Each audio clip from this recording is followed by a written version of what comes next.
Sa ilang sandali na lamang ay magbobotohan na ang mga mambabatas kung ibabalik na ang panugalang death penalty.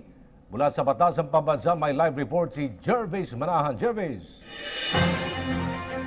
Yes, Aljo at Cathy, sa ilang sandali na lamang ay inaasahan nating magbobotohan na ang mga mambabatas kung ipapasa nila na yung pagbabalik ng death penalty sa bansa. Kanina alas 4 ng hapon nagsimula ang sesyon, pero nagsimula talaga yung proceedings bandang alas 5 na dahil sa kakulangan ng mga present na mga mambabatas sa floor.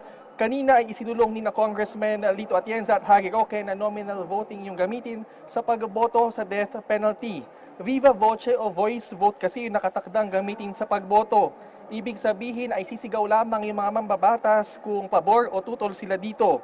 Matapos niyan, and as of now, ay isinasagawa yung period of amendments. Muling tumayo si Congressman Edsel Lagmano para sabihin na page by page at line by line dapat yung gawin nilang pag-amyenda sa panukalang batas na ito. Inaasahan, Cathy at Aljo, na bago matapos ang gabing ito ay nadesisyon na ng Kamara ang panukalang ibalik ang death penalty sa bansa. Aljo, Cathy, sa ilalim ng panukalang batas na ito ay tanging drug-related charges na lang ang pwedeng mapatawan ng kamatayan.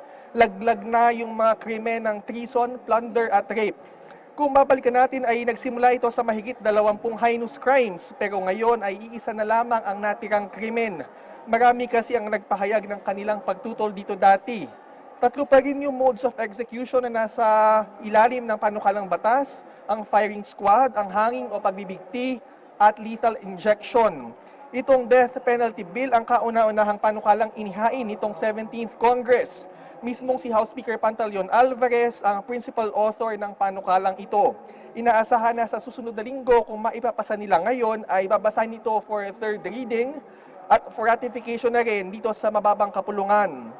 Aljo at Cathy, isang dekada na walang death penalty sa bansa dahil noong 2006 sa ilalim dating Pangulong Arroyo nang tanggalin ito. Hanggang sa ngayon, si Pampanga Congresswoman Gloria Macapagal Arroyo ay isa pa rin doon sa mga mambabatas na tumututol sa pagbabalik nito sa bansa. Wala nang amendments na isasagawa from today hanggang basahin ito sa third reading kung ipapasa nila ito ngayong araw. Yan muna ang latest mula dito sa Batasang Pambansa. Balik ko na sa inyo, Aljo at Cathy. Maraming salamat, Jervis Manahan.